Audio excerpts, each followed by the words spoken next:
Hi everyone, welcome to my channel. ಹೇಗಿದ್ದೀರಾ ಎಲ್ಲರೂ?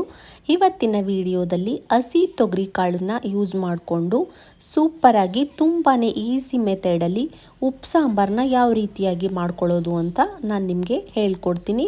ನೋಡಿ, ಹಸಿ ತೊಗರಿ ಕಾಯಿನ ನಾನು ನೀಟಾಗಿ ಬಿಡಿಸಿ ಅದರಲ್ಲಿರೋ ಕಾಳನ್ನೆಲ್ಲ ಈ ಥರ ತೆಗೆದು ಅದನ್ನೆಲ್ಲ ನೀಟಾಗಿ ಸೋಸಿ ಇಟ್ಕೊಬೇಕಾಗುತ್ತೆ.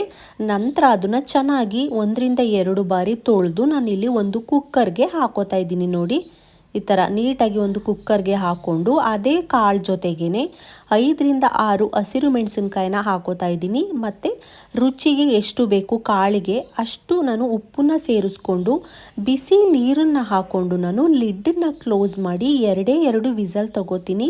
ಹಸಿ ತೊಗರಿ ಕಾಳು ಆಗಿರೋದ್ರಿಂದ ಇದು ಬೇಗನೆ ಬೆಂದೋಗುತ್ತೆ. ನೋಡಿ, ಈ ಥರ ಲಿಡ್ಡನ್ನು ಕ್ಲೋಸ್ ಮಾಡಿ 2 ವಿಸಲ್ ತಗೋತೀನಿ.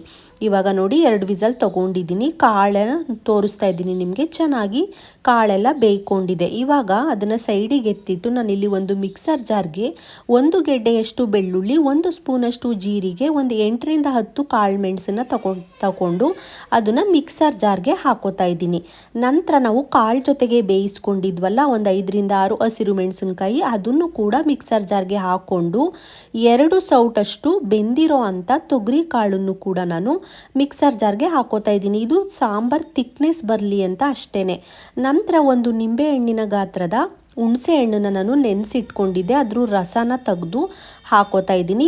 ಮಿಕ್ಸರ್ ಜಾರ್ದು ಲಿಡ್ಡನ್ನ ಕ್ಲೋಸ್ ಮಾಡಿ ಸ್ವಲ್ಪ ಮಟ್ಟಿಗೆ ರುಬ್ಕೊಂಡು ಬಂದು ನಂತರ ಅದಕ್ಕೆ ಕೊತ್ತಂಬರಿ ಸೊಪ್ಪನ್ನು ಹಾಕ್ಕೊಂಡು ನುಣ್ಣಗೆ ರುಬ್ಕೊಂಡು ಇಟ್ಕೋತೀನಿ. ನಂತರ ನಾನಿಲ್ಲಿ ಬೇಯಿಸಿಟ್ಕೊಂಡಿದ್ನಲ್ಲ ಹಸಿ ತೊಗರಿ ಕಾಳು, ಅದರೊಳಗಡೆಗೆ ನಾವು ನುಣ್ಣಗೆ ರುಬ್ಕೊಂಡು ಬಂದಿರೋ ಅಂಥ ಮಿಶ್ರಣನ ಹಾಕ್ಬಿಟ್ಟು ನೀವು ಚೆನ್ನಾಗಿ ಕದ್ರಬೇಕಾಗುತ್ತೆ. ನೋಡಿ, ನಿಮಗೆ ಕನ್ಸಿಸ್ಟೆನ್ಸಿ ನೋಡಿಕೊಂಡು ಸಾಂಬಾರು ಯಾವ ರೀತಿಯಾಗಿ ಬೇಕು, ತೆಳುವಾಗಿ ಬೇಕಿದ್ರೆ ಸ್ವಲ್ಪ ನೀರನ್ನು ಜಾಸ್ತಿ ಸೇರಿಸ್ಕೊಳ್ಳಿ.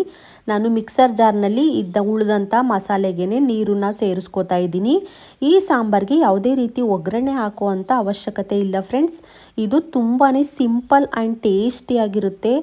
ಮುದ್ದೆ ಜೊತೆಗಂತೂ ಸಖತ್ತಾಗಿರುತ್ತೆ ಅಂತಲೇ ಹೇಳ್ಬೋದು. ನೋಡಿ, ನಾನು ಈ ಕನ್ಸಿಸ್ಟೆನ್ಸಿಗೆ ಸೆಟ್ ಮಾಡ್ಕೋತಾ ಇದ್ದೀನಿ. ಇದು 1-2 ಕುದಿ ಬಂದ ನಂತರ ಇನ್ನೂ ಸ್ವಲ್ಪ ತಿಕ್ಕಾಗುತ್ತೆ ಸಾಂಬಾರು. ಅದರಿಂದ ಬೇಕಿದ್ರೆ ನಿಮ್ಗೆ ಇನ್ನೂ ತುಂಬ ತಿಕ್ಕಾಗಿ ಬೇಕಂದರೆ ನೀವು ಸ್ವಲ್ಪ ನೀರನ್ನು ಕಡಿಮೆ ಹಾಕೋಬೋದು. ನಂತರ ಒಂದೇ ಒಂದು ಕುದಿಸ್ಕೊಂಡ್ರೆ ನೀವು ಸೂಪರ್ ಆಗಿರೋಂಥ ನಮ್ಮ ತೊಗರಿಕಾಳು ಉಪ್ಪು ಸಾಂಬಾರು ರೆಡಿನೇ ಆಗೋಗುತ್ತೆ. ಈ ಸಾಂಬಾರಂತೂ ಎಷ್ಟು ಮಾಡೋದು ಈಸಿನೋ ಅಷ್ಟೇ ಟೇಸ್ಟಿಯಾಗಿರುತ್ತೆ. ಒಮ್ಮೆ ಟ್ರೈ ಮಾಡಿ ನೋಡಿ.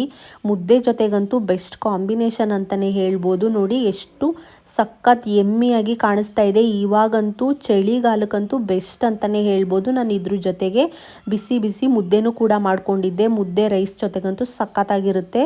ನೋಡಿ, ಮುದ್ದೆ ಜೊತೆಗೆ ಸಾಂಬಾರನ್ನ ಹಾಕ್ಕೊಂಡು 1 ಸ್ಪೂನ್ ತುಪ್ಪನ ಹಾಕ್ಕೊಂಡು ಊಟ ಮಾಡ್ತಾಯಿದ್ರೆ ಎಷ್ಟು ಸಖತ್ತಾಗಿರುತ್ತೆ ಗೊತ್ತಾ ಫ್ರೆಂಡ್ಸ್. ನೀವು ಒಮ್ಮೆ ಟ್ರೈ ಮಾಡಿ ಹೇಗೆ ಬಂತು ಅಂತ ನನಗೆ ಕಾಮೆಂಟ್ ಬಾಕ್ಸಲ್ಲಿ ಕಾಮೆಂಟ್ ಮಾಡಿ. ಈ ವಿಡಿಯೋ ನಿಮಗೆ ಇಷ್ಟ ಆದರೆ ಒಂದು ಲೈಕ್ ಮಾಡಿ, ಶೇರ್ ಮಾಡಿ. ದಯವಿಟ್ಟು ನನ್ನ ಚಾನಲ್ಗೆ ಸಬ್ಸ್ಕ್ರೈಬ್ ಮಾಡಿ. ಹೀಗೆ ನನ್ನ ಚಾನಲ್ನ ಪ್ರೋತ್ಸಾಹ ಮಾಡ್ತಾಯಿರಿ.